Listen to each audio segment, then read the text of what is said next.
Jackson GOT7 belum lama ini diterpa gosip tak sedap yang menuduhnya terlibat dalam kasus prostitusi Lee Feng. Kekhawatiran meningkat ketika desas-desus muncul tentang kepergiannya dari internet dan televisi.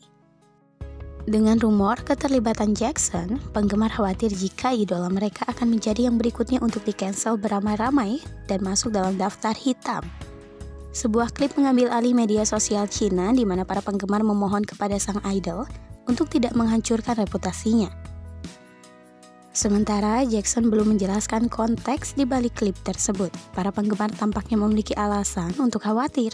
Pada 20 September, seorang netizen yang menyatakan bahwa orang tersebut bekerja untuk sebuah stasiun penyiaran mengatakan bahwa mereka menerima perintah untuk menghapus semua konten yang berhubungan dengan Jackson. Sementara ada kecurigaan keabsahan pernyataan tersebut karena acara televisi Jackson masih bisa ditonton. Peristiwa lain dapat mengancam karir sang penyanyi.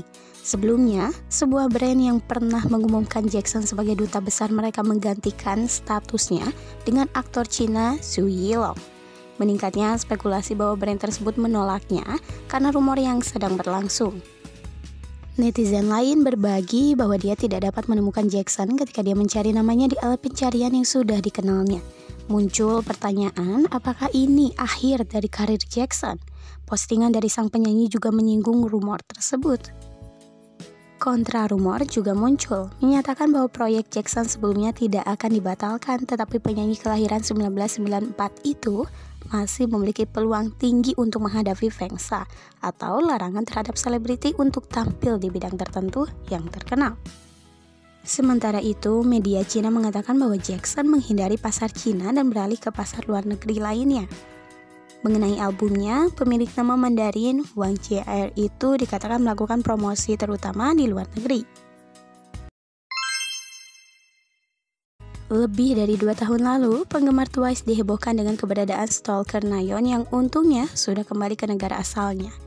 Namun baru-baru ini, stalker tersebut kembali ke Korea dan parahnya sudah mendapatkan nomor telepon member Twice. Baru-baru ini, keprihatinan disuarakan ketika penggemar Twice menemukan bahwa stalker Nayeon telah memasuki Korea. Menurut laporan, stalker yang sangat terobsesi dengan Nayeon itu tiba di Korea untuk memberikan hadiah ulang tahun untuknya. Kedatangan mudah stalker Nayeon ke negara itu membuat penggemar dan netizen khawatir, dan banyak yang mempertanyakan mengapa lebih banyak tindakan untuk menghentikan masuknya dia ke Korea diterapkan. Di hari yang sama, Jonghyun sekali lagi memperingatkan penggemar bahwa stalker Nayeon ada di Korea Selatan dan mengungkapkan bahwa dia telah menghubunginya. Dia mengungkapkan kekhawatirannya karena dia tidak tahu bagaimana dia bisa mendapatkan nomor teleponnya. Stalker Nayeon ada di Korea, bilang padanya untuk hati-hati, tulis Jonghyun. Member Twice yang setahun lebih muda dari Nayeon itu melanjutkan, ngomong-ngomong dia menelponku, bagaimana kamu bisa tahu nomorku? Aku akan memberimu pelajaran, jangan khawatir. Dengan pesan Jonghyun, lebih banyak penggemar Twice mengkhawatirkan keselamatan Nayeon. Juga, para penggemar ini menjadi lebih marah karena tidak ada tindakan yang diambil untuk mencegah stalker memasuki negara tersebut. Sementara itu, JYP Entertainment mengungkapkan pada tahun 2020 bahwa mereka telah mengajukan tuntutan pidana terhadap stalker Nayeon dan bahkan mengajukan perintah penahanan terhadap stalker asing. Sebelumnya, JYP Entertainment menyatakan bahwa stalker itu akan ditangkap di bandara jika dia masuk ke Korea. Tapi sekarang, banyak penggemar bertanya-tanya, bagaimana dia bisa melewati keamanan dan datang ke Korea Selatan.